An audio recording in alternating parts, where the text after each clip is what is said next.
Mechanical गुरु channel को subscribe कीजिए और बेल आइकॉन को दबाइए लेटेस्ट अपडेट पाने के लिए। हेलो दोस्तों, आज के इस वीडियो में हम एक सस्पेंशन सिस्टम के बारे में बात करेंगे। एक सस्पेंशन सिस्टम क्या होता है, सस्पेंशन सिस्टम के बारे में बेसिक्स के बारे में हम जानेंगे। सस्पेंशन सिस्टम कितने तरह के वाइब्रेशंस को आइसोलेट करने का काम करता है एक ऑटोमोबाइल में, और एक स्प्रिंग और एक डैम्पर के बीच में क्या फर्क होता है। सबसे इंपॉर्टेंट क्वेश्चन जो इंटरव्यूज में पूछा जाता है वह है कि एक स्प्रिंग और एक डैम्पर के बीच में क्या फर्क होता है। इस क्वेश्चन का भी आंसर आपको इस वीडियो में जरूर मिल जाएगा, तो बने रहिए मेरे साथ। मेरा नाम है अंकित, आप देख रहे हैं मैकेनिकल गुरु। चलिए शुरू करते हैं, आगे बढ़ते हैं। जो एक्सेल्स ऑटोमोबाइल में रहते हैं जिनमें व्हील्स फिट होते हैं, वह एक्सेल्स चेचिस के साथ एक स्प्रिंग की मदद से फिट किए जाते हैं, और इन स्प्रिंग का काम रहता है कि जो वाइब्रेशंस जो रोड से व्हीकल बॉडी में आ रही है, ऑटोमोबाइल चेचिस तक पहुंच रही है, उस वाइब्रेशंस को आइसोलेट करना, बेसिकली उन वाइब्रेशंस को व्हीकल के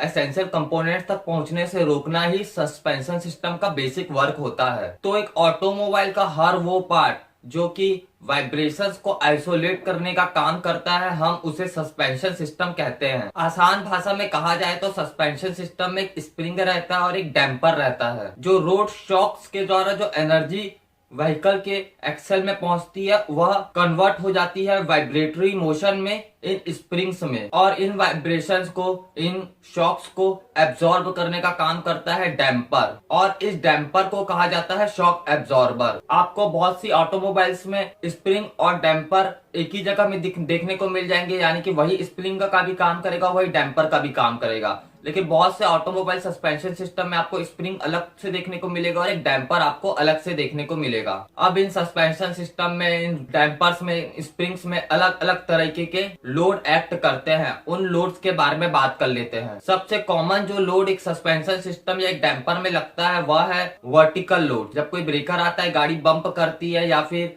गड्ढे में जब गाड़ी का चक्का उतरता है, उस समय टेंसाइल और कंप्रेसिव फोर्सेस एक्ट करते हैं उस स्प्रिंग, उस सस्पेंशन सिस्टम के ऊपर, और इन वाइब्रेशंस को कॉम्प्रोमाइज किया जाता है एक स्प्रिंग को कंप्रेस करके या फिर एक स्प्रिंग को और टेंशन देके। और जब व्हीकल टर्न होती है तब भी उसमें ऐसे लोड लगते हैं जो व्हीकल को ट्विस्ट करने को टेंड करते हैं, व्हीकल को रोल करने को टेंड करते हैं। जैसा कि हम जानते हैं कि सेंटर ऑफ ग्रेविटी कोई भी व्हीकल की ग्राउंड के ऊपर रहती है, तो जैसे ही व्हीकल टर्न होता है तो एक सेंट्रीफ्यूगल फोर्स उस सेंटर ऑफ ग्रेविटी के पॉइंट में लगता है और वो व्हीकल को अपोजिट डायरेक्शन में रोल करने को टेंड करता है। In rolling motion, in rolling vibrations को भी एब्जॉर्ब करने का काम एक शॉक एब्जॉर्बर ही करता है। आप ब्रेक लगाते हैं तो जो व्हीकल का नोज है, जो व्हीकल की टिप है, वह डिप होती है, वह नीचे झुकती है, और यह डिपेंड करता है उस व्हीकल के सेंटर ऑफ ग्रेविटी के ऊपर, उसके व्हील बेस के ऊपर और उसके सस्पेंशन कैरेक्टरिस्टिक्स के ऊपर कि वह कितना डिप करेगा जब आप ब्रेक लगाएंगे, या जब अचानक एक्सेलरेशन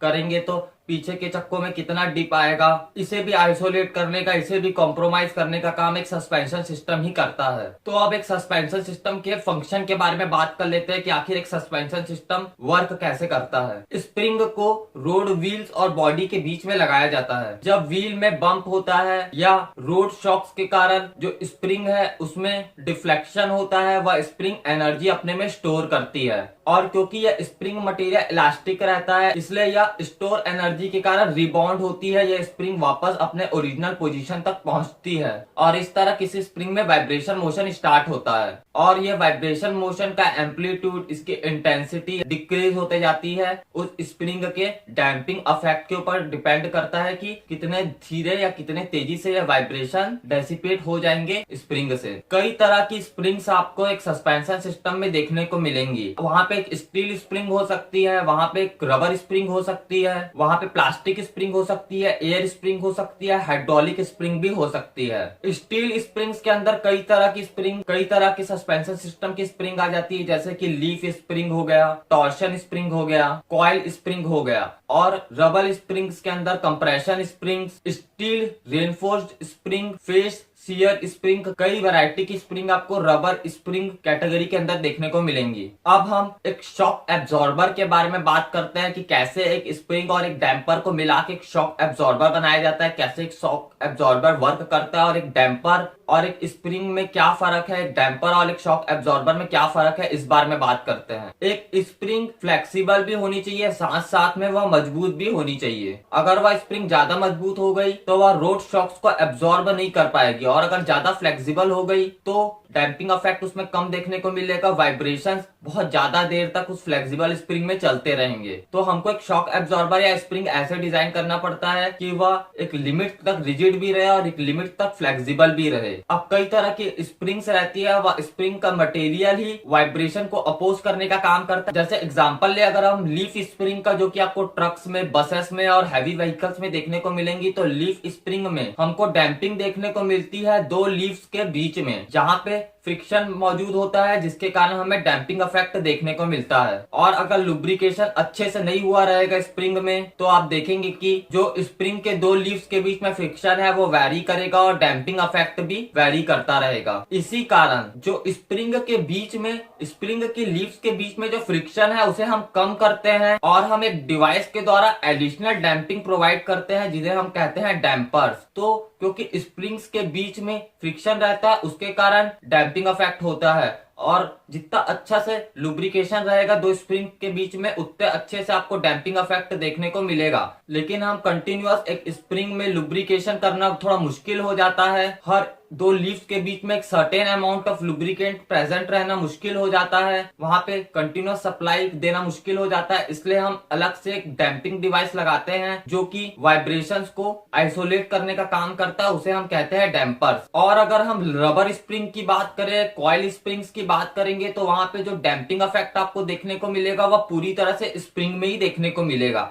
लेकिन लीफ स्प्रिंग के केस में आपको एक अलग से डैम्पर लगाना पड़ेगा। तो हम बोल सकते हैं कि जो शॉक एब्जॉर्बर रहते हैं वो एक्सेसिव जो वाइब्रेशंस रहती है स्प्रिंग में, उसे कंट्रोल करने का काम करता है। तो जो ये नाम है शॉक एब्जॉर्बर, ये हमें कभी कभी ना मिसलीड करता है, हमें कंफ्यूजन पैदा करता है, क्योंकि एक स्प्रिंग अकेले एक शॉक एब्जॉर्बर नहीं है, वो पूरा शॉक अकेले एब्जॉर्ब एक स्प्रिंग नहीं कर सकता। तो एक शॉक एब्जॉर्बर हम बोल सकते हैं कि एब्जॉर्ब करता है जो शॉक लगते हैं रोड के कारण व्हील में, उसे कन्वर्ट करता है एक्सेल के वर्टिकल मूवमेंट में, जहां पे एक डैम्पर प्रोवाइड किया जाता है ताकि एक्सेसिव वाइब्रेशंस ना हो। और ये वाइब्रेशंस की एनर्जी जो रहती है, यह डैम्पर डेसिपेट करता है इन फॉर्म ऑफ हीट, यानी कि जो वाइब्रेशंस रहते हैं वो शॉक से रहते हैं, वो शॉक एब्जॉर्बर से बॉडी में नहीं जाते, वो शॉक एब्जॉर्बर में कन्वर्ट हो जाते हैं हीट में और एटमॉस्फेयर में डेसिपेट हो जाते हैं। तो एक शॉक एब्जॉर्बर हम बोल सकते हैं कि कंट्रोल करता है वाइब्रेशन और फ्रीक्वेंसी को किसी स्प्रिंग में। एक शॉक एब्जॉर्बर वेट डिस्ट्रीब्यूट करने का काम नहीं करता, वह सिर्फ शॉक एनर्जी को डेसिपेट करने का, हीट में कन्वर्ट करने का काम करता है। इसलिए डैम्पर एक अच्छा टर्म है, एक बेटर टर्म है। शॉक एब्जॉर्बर थोड़ा कंफ्यूजिंग टर्म हो जाता है, इसलिए हम बहुत सी जगह में शॉक एब्जॉर्बर की जगह डैम्पर टर्म का प्रयोग करते हैं किसी शॉक एब्जॉर्बर को डिस्क्राइब करने के लिए। तो दोस्तों, आज हम लोगों ने शॉक एब्जॉर्बर्स के बारे में बेसिक बात की, और शॉक एब्जॉर्बर किस किस तरह के शॉक को आइसोलेट करने का, व्हीकल में जाने से रोकने का काम करते हैं, और एक शॉक एब्जॉर्बर और एक डैम्पर में क्या फर्क होता है, इस बारे में भी हमने बात की। तो मुझे उम्मीद है कि आपको ये वीडियो पसंद आया होगा। अगर पसंद आया तो जरूर मेरे चैनल को लाइक, शेयर और सब्सक्राइब कीजिए, और अगर कुछ क्वेरीज है तो नीचे कमेंट्स में जरूर पूछिए, क्योंकि मैं आपके लिए रोज ऐसी अच्छी अच्छी वीडियोस लेके आता रहता हूँ। जय हिंद, वंदे मातरम।